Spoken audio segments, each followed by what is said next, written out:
Studio Trigger's Little Witch Academia is everything I love about anime. It's heartwarming, full of soul, colour, personality and lovable charming characters. So you can bet I was pretty excited to hear about Bandai Namco and A+ Games' video adaptation, playable on PS4 and PC. Chariot of Time transports you to Lunar Nova Magical Academy, where you join the super passionate yet hopelessly useless witch in training Ako, who dreams of one day bringing smiles to the world using her magic skills, just like her magical idol Shiny Chariot. Chamber of Time starts with summer holidays approaching, but once again our favourite goofball Ako is in trouble with the ever-moody Professor Finland, and this time she's not getting off lightly. Ordered to tidy up the library instead of enjoying her time off, our typically nosy heroine gets bored with her chores and manages to accidentally touch a strange relic which triggers a time loop, where the school repeats the very same day over and over and over again. And you know what that means? Clearing the same damn books away over and over and over again. And that's why Ako and her buddies Lottie, the studious romance novel lover, and Susie, the wonderful macabre mushroom fanatic, must take on some side-scrolling dungeon action to get time back in order. You don't have to have watched the anime in order to get to grips with what is going down in Chamber of Times, but it will help you understand each character that much better and have a bit of context to all their relationships. But in case you did skip the anime, there are character recaps at the beginning of the game where you reminisce about your time with each of the core cast members to bring you up to speed. It's a real shame that they use still images here rather than full clips from the actual anime, which for me felt like a wasted opportunity, but maybe there's some licensing reason behind this decision. Chamber of Time is a rather lovely looking adaptation of Trigger's animation style, which I thought worked perfectly and captured the tone, vibrancy and atmosphere really well of the original work. The game includes some brand new animated cutscenes made specifically for Chamber of Time, which was unexpected but very much welcome, as well as some great Japanese voice work from the original anime cast. I didn't spot any English VO options, but as one of those dub-hating Cubans anyway, that's absolutely fine by me. The animations in this game are superb, with so many quirky little character mannerisms which really bring each individual to life. I absolutely adore Ako's eavesdropping animation and the little face she pulls as she leans in closer to super overtly listen in to her fellow schoolmates' conversations. And the fact that this mechanic even exists is a testament to just how much those devs really immerse themselves in the source material, and you can tell a lot of love has gone into it. Ako can even mumble to herself to remind you what you need to be doing, because let's face it, if we're with Ako we've probably got sidetracked by some other weird sub-event, which is, again, so like her. Moments like these and running around Lunar Nova Academy, bumping into the anime's rather big sidecast, are where the game really shines. The script is really on point, with well-localised dialogue and just the right amount of goofy humour to make you feel right at home in the Little Witch Academia universe. Unfortunately though, the main gameplay doesn't quite live up to the rest of the game's potential. Chamber of Time can be split into two core gameplay segments. The adventure part, running around the school, progressing story elements and completing subquests, and then the side-scrolling brawler bits, where you can take a party of 3 characters to battle your way through monster hordes in various dungeons. Sadly though, neither of these elements are particularly fun.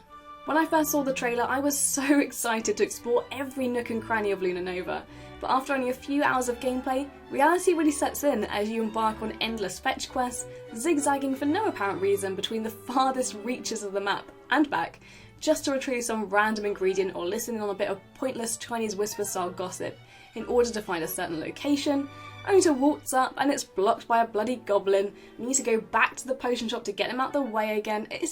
It's ridiculous.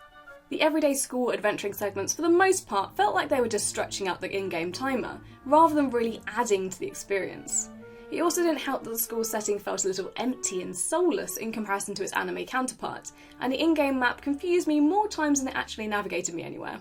The game's daily time loop and moving in-game clock keeps the pace moving forward, as characters move positions in school depending on the time of day, before resetting again at midnight, so you'll have to jump about quickly if you want to complete a quest before a certain student or teacher nips off to bed or switches position. And while there's an overwhelmingly large amount of side quests to work your way through, to me they were really nothing more than padding which slowed down the main story's pace and weren't that much rewarding to complete.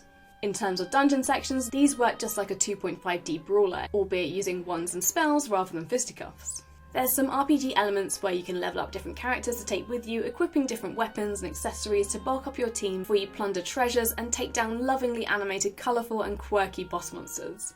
It's actually quite fun experimenting with your squad, especially testing out the different fighting styles when you bring in the gun-wielding little Constantine to the table, or the ever-snacking and potentially slacking Jasminka.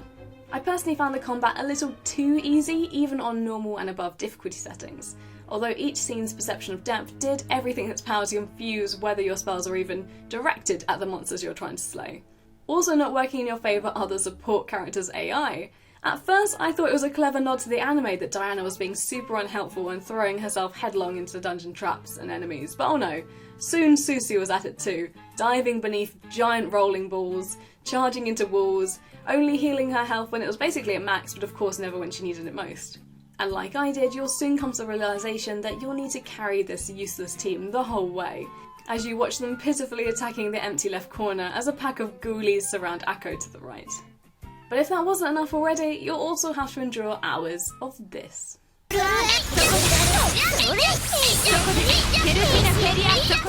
Yes, that's the sound of characters' voice clips in the dungeons, as they endlessly shout spam spells at enemies, which, believe you me, gets pretty irritating after a while.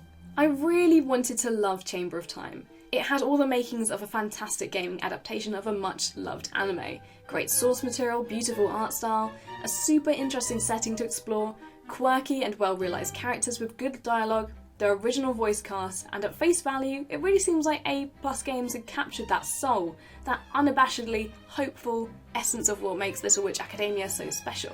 But unfortunately, the core gameplay segments just feel like a drag.